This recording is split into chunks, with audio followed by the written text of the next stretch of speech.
हम कुसुम झा एकटा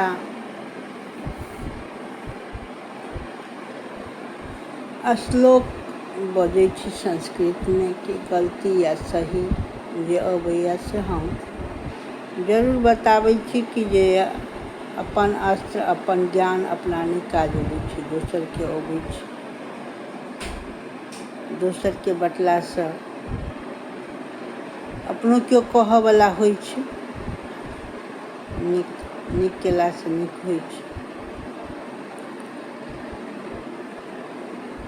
आलसं हि मनुष्याणां शरीरथो महान् रूपो नास्ति युद्धं समोबद्धं कर्तव्या नवसिद्ध्यति।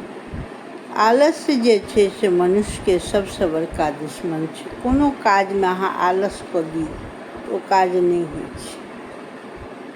सामान धैल रहत आ बनेबे नहीं करबै तऽ खायब केना। आलस्य जे छै से सबसे बड़का दुश्मन छै। तऽ एहि पर के ई श्लोक अइ और केहन लागल से कहब।